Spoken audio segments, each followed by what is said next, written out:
Domestic violence is one of the best kept secrets in families and intimate relationships. Every 9 seconds in the U.S., a woman is assaulted. The National Coalition Against Domestic Violence reports that 1.3 million women are assaulted by their partner every year. Every day in the U.S., more than 3 women are murdered by their husbands or boyfriends. One study reports that 40% of the victims are men who have had a deadly weapon used against them. One of the missions of CLR Community Empowerment is to break the silence and shed light on this ever-growing problem in our society. Stay tuned to learn about your legal rights and where you can get help if you're suffering from any form of abuse.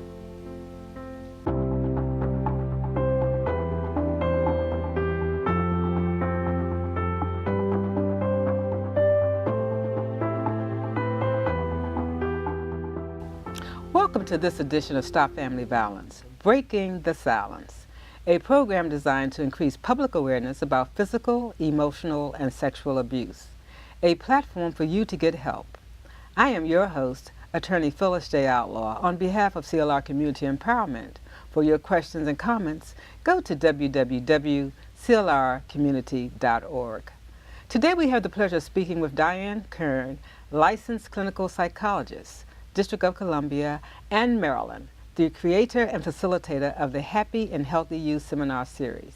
And also we have Jacqueline Younger, founder of God Is TOUR Tour Incorporated. Hello, Dr. Kern. Hello. And Ms. Younger, we'd like to welcome you to the show. Thank you so much. Today we're talking about domestic violence. And Dr. Kern, I'd like you to talk a little bit first about your organization. What is Happy and Healthy Youth Seminars? Well, Happy and Healthy Youth Seminars is devoted to providing empowerment, prevention, education around stress management across a wide array of just everyday life issues. As you probably are aware, stress is a major issue in our society, and it permeates just every aspect of our lives. It's a major source of absenteeism at work. It's a major source of misery in people's lives, and so and it's also a major source of health problems. And what about stress as it relates to domestic violence? Well, stress can certainly exacerbate domestic violence. It can be a source of domestic violence, and certainly domestic violence can increase the stress that people are under. Now, I would like you as a clinical psychologist to take the mystery out of counseling, because many people are afraid to go to counseling. Yes, that's very sad. There's a big stigma attached to seeking mental health services. A lot of people are afraid that just by going to a counselor or to a therapist that they will be labeled as crazy. I mean, that's the typical fear.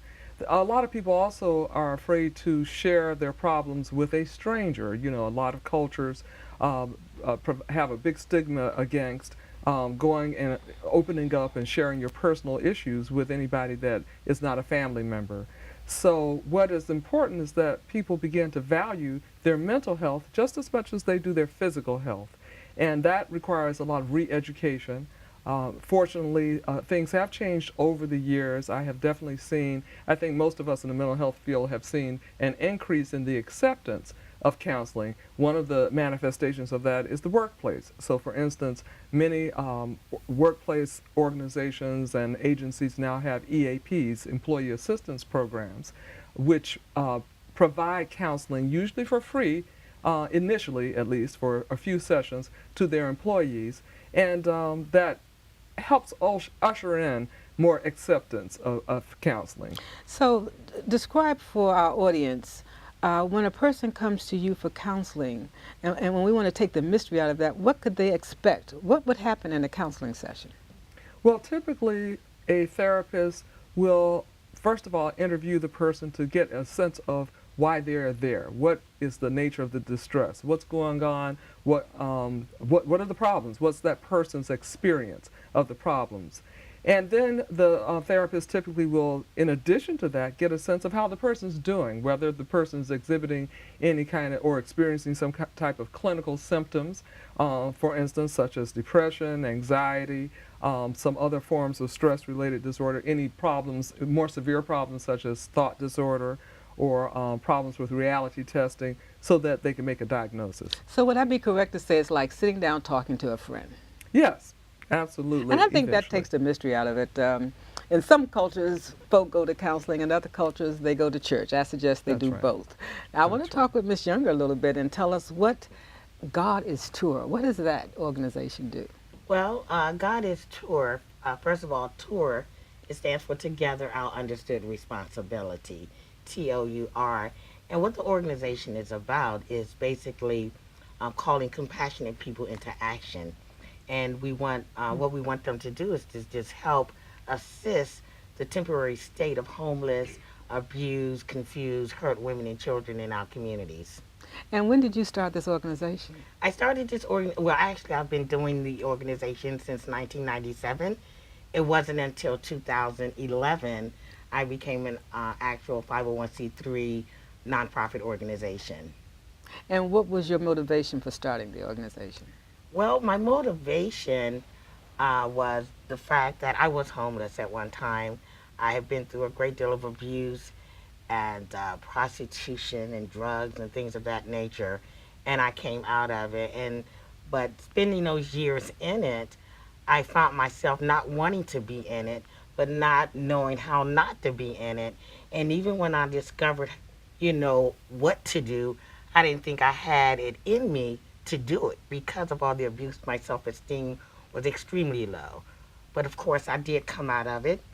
And once I did, though, I had rededicated my life back to Christ. I would start going to church. And I read in the Bible that once you're converted, that you must then strengthen your brethren. So I knew I would have been converted and that I had a responsibility. It wasn't an option, but an understood responsibility to help others come out. That's great, and that's a great mission. I mean, very few people are able to go through a trial or a storm in their life and then turn it into something positive. And it looks like that's what you were able to do. Well, yeah, again, I talk about the scriptures a lot. The scripture said what Satan meant for evil, God will make it good. And so those things were in my life, I believe, to destroy me. But instead, God made it good. Tell the audience so that they can relate to your experience, a time in your life where you were in a relationship that you knew was abusive and how you came out of that. Well, every relationship that I've ever had with a man up until my present husband today was extremely abusive. And, I would be constantly hospitalized. I remember times, I remember one gentleman had actually bust my head open and took me to the hospital. I got stitches, and I came in. We were living together, and I wanted to have sex with him, if I could say that. You can. I wanted to have sex with him, and he couldn't understand how could you want to have, excuse me, sex with someone who just bust your head open. You should want to stay away from me. But I told him I loved him and that I wanted to be with him. And I believe at that time in my life, what was important to me was just having someone around. I felt like I could deal with the physical abuse more than I can deal with not being with him. I thought not being with him hurt me more because at least the physical abuse wasn't every day. But not being with him would have been every day. And I couldn't deal with any more pain every day. And so I chose to just be with him. Dr. Kern, in your practice, what do you find to be the source of that type of behavior? You're talking about the type of behavior on the part of the perpetrator or the part of the Let's talk about her wanting to Okay. to go out, get beat, and then come back and want to be with him. Usually it's an issue of self-esteem, of low self-esteem, low self-worth, not valuing yourself, not feeling that you're deserving of healthy love. And in some cases, it's not knowing what healthy love looks like in the first place. Certainly people who have been exposed to abusive relationships during childhood, they grow up oftentimes assuming that that's just what a relationship looks like. They don't expect anything any differently. So therefore, either on both sides of the coin, they may think it's acceptable to abuse someone else as a way to get what they want or to manage the relationship, and then on the other side, to accept the abuse because that's just what you do. That's what happened to my mother. That's what happened to my grandmother or my aunts and uncles. That's what I saw. So we're conditioned as human beings in terms of the way we learn in our lives. That's interesting because even in my own relationships, there have been times when I said, I'm not going to conduct myself in a certain way. And then I found myself acting just like my mother and said, that's Right. something she would have said. I tried to No. grab Yeah, it and that's bring right. it back. That's what right. you do. Yeah. And it's amazing how we play that out. Yeah. And unless we retrain the mind and do some healing from it, we play it out. Precisely, and you said something very powerful here, retraining the mind, because it is a form of, we call it social learning. So basically it is a form of conditioning, a form of training, and change is about retraining and learning how to think differently and recognizing that there are alternatives. And it's interesting because sometimes folk think that we can just say, I'm going to make this change, and it happens. And they don't understand that there's a process that you go through Yes. in order for that to happen. Yes. So could you share a little bit with our audience what that means when you start having to heal and to go through that healing piece to get beyond that kind of thing? Well, I'm a big proponent of the first stage being awareness. If you are in pain, it is important to recognize that the pain is there and that is unacceptable. Some people have learned, when we were talking a few minutes ago about the power of being conditioned and learning that this is just the way things are, part of this is getting to a point where that's no longer acceptable, and you're sick and tired of being sick and tired. You've probably heard that I expression. like that, yeah. Where the pain just becomes intolerable. However, it's not about just getting rid of the pain. It's about getting to a better place. And so part of this is being able to take a risk to open yourself up to the possibility that there is something better. So some of us have the capacity to look around ourselves and to see that, there are relationships that are healthy. And when you are able to get to that place of realizing where you are in contrast to perhaps how some other healthier relationships are, then you perhaps realize, wait a minute, maybe I can achieve this over here. Maybe I deserve something better, and I would like to feel better. So the process is about opening up, understanding how you got to where you are, and also being willing to take some risk in terms of thinking about yourself and your situation and others differently. And I think sometimes when you mention pain, folk are so afraid that if they look at the pain, they'll get lost in the pain. And they don't think there's a way out of it. That's right. So they avoid it rather than address it. Did you find that to be the case?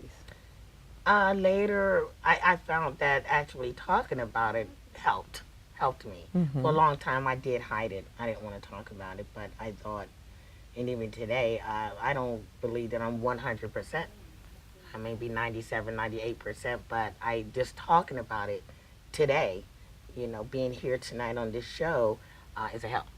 Still. Well, but do we ever recover totally from the pain? It really depends on the individual. It's amazing how there are going to be some things that we may remember, but we don't necessarily have to be ruled by the pain. Our lives don't have to be governed by the pain, and you can enjoy a different state of happiness and wholeness on the other side. So I think it's very important. We have a term in therapy called the installation of hope. I like that. Yes. In other words, part of the process of therapy and change is helping people realize there is something better. And when people can get to a place where they realize that they're content, they're at peace, when they realize they're in a healthier place and that they love themselves and value themselves, and that now they're in a position to select and attract others who love and value them, then they can enjoy their lives. And that doesn't mean that perhaps some of the past memories of what happened aren't painful, but at least now that's not the current status of their life. We're going to take a break. When we return, we'll talk about how our childhood experiences could be the cause of adult violent behavior. We'll be right back.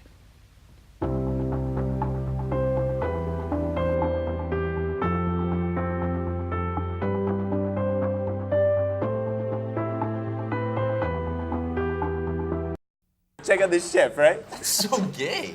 Please don't say that.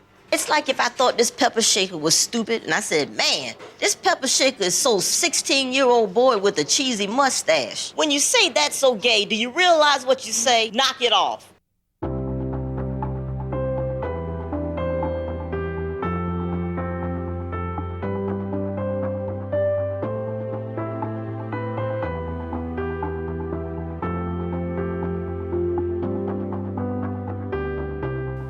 Welcome back to Stop Family Violence, Breaking the Silence. I'm attorney Phyllis J. Outlaw.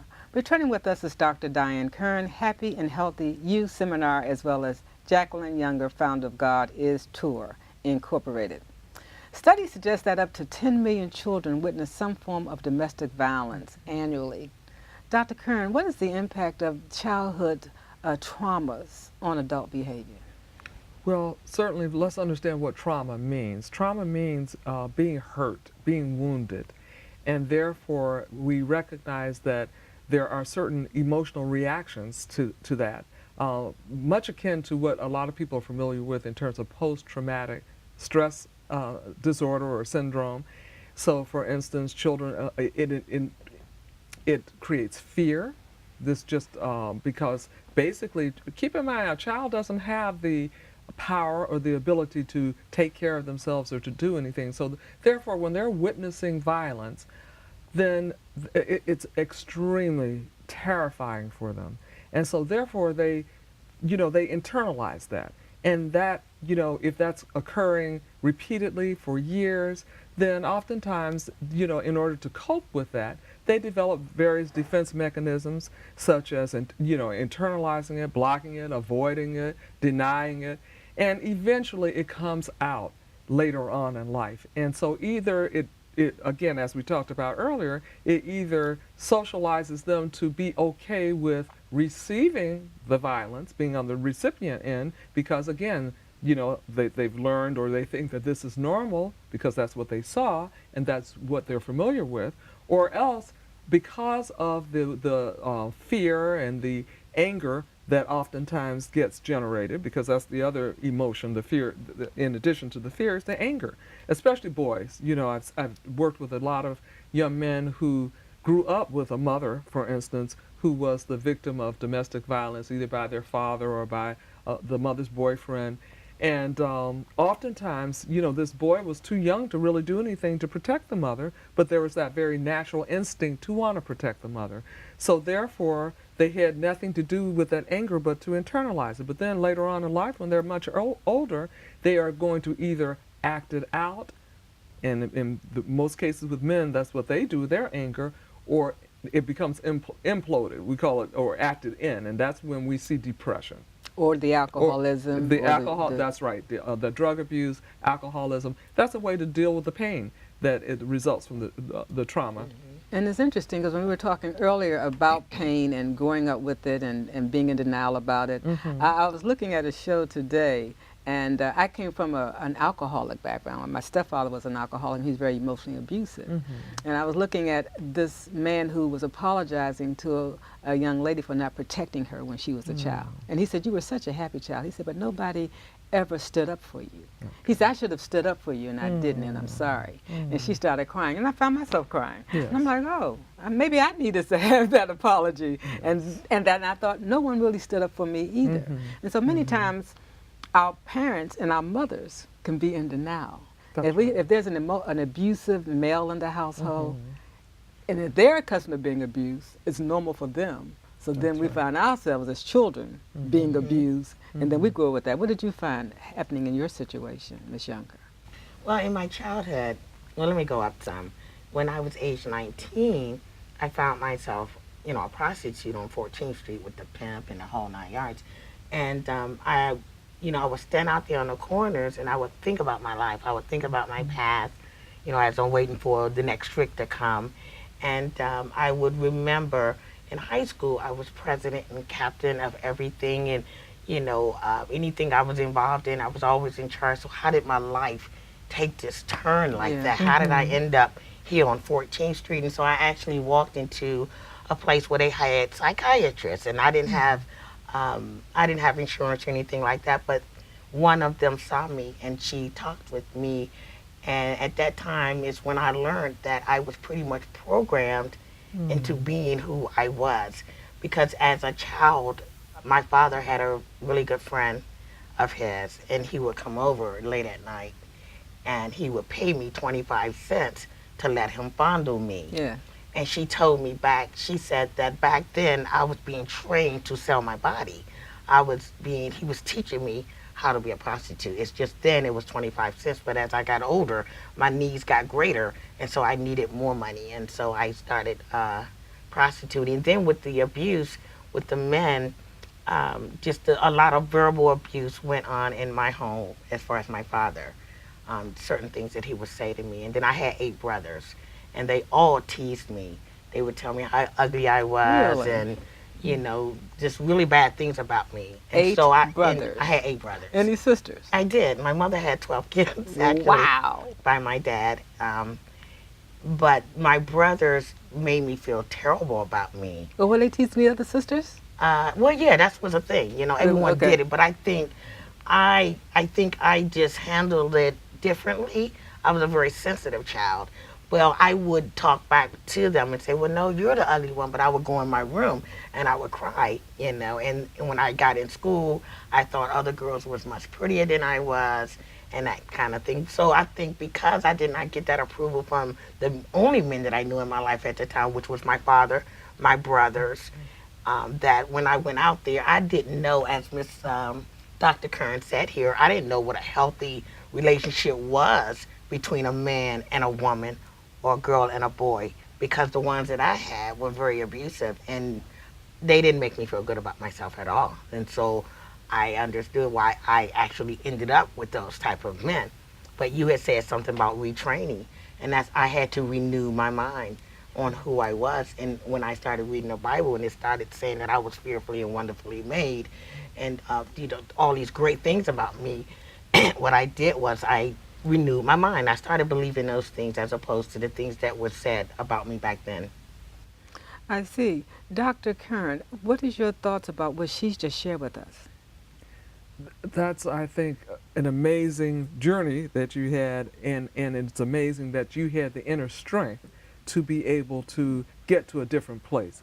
That's you provide hope to others, because certainly what you endured, what you survived, and we don't call people who have gone through domestic violence as victims. The politically correct term is survivors, because we recognize that it is a form of being embattled. You talked about how you were treated in a manner that damaged your self-esteem, and therefore you ended up engaging in behaviors and allowing treatment that further damaged your sense of self. And that it was at some point in time when you decided, you made a different decision. You took a risk. You decided that you were worthy of a change, that you deserved to live better. And you did that. And so that's a lot of inner strength there. And most of us have it. Yeah. Most of us have it. Some of us don't believe we have it. That's the issue. And so sometimes it's a combination of outside resources that may come into play in our lives, and maybe it's a matter of divine intervention when things just happen at a good time. Sometimes it's that person's yearning just to have a better life. And so I think it's a combination of those two things. I always, in my therapy with people, I always remind them, I said, you take yourself wherever you go. So what you put out there, you're going to attract. And so when you're ready for a change, the change will come. They say when the student is ready, the teacher will come. Absolutely. It's you were ready for a change. Yeah, absolutely. And it's interesting because I've also read that 80% of our society is dysfunctional and 20% is healthy and functional. So what we perceive as normal is the dysfunction. Yeah. What is abnormal? So we see someone who's happy and healthy and be like, oh, that's not real. They're fake and they're putting on, that can't be real. Do you find that is really the case, that there's so much dysfunction in our families that it tends to be the predominant condition of our families? I think that that is probably true to a degree, and that it is important that we recognize. That's why I use the term healthy, not normal. Yeah. Okay. Because normal does make the assumption that it is what everybody else is doing. But you're absolutely right. We know what healthy is. Healthy is really the absence of pain. I like that. I like Healthy that. is feeling good. I mean, we have, indices of healthiness. Balance. It's integration. It's alignment. And where it is that we have things that are working well, and we recognize what that is. That's part of the retraining, is helping people recognize what healthiness is. And most of us have the ability to understand when we have a state of peace of mind and well-being. Well, I want to thank Dr. Diane Kern and Jacqueline Younger for coming on and breaking the silence and shedding light on this ever-growing problem in our society. To learn more about how to get help in domestic violence prevention, visit clrcommunity.org or call 202-548-0585. You can also like our page on Facebook at Phyllis CLR Community or follow us on Twitter at CLR_outlaw. I'd like to leave you with this thought. One writer says, the power of God transforms me and affects all that I think and say and do. In order to change what is happening to me or happening through me, I take a closer look at what is happening within me. Thanks for watching.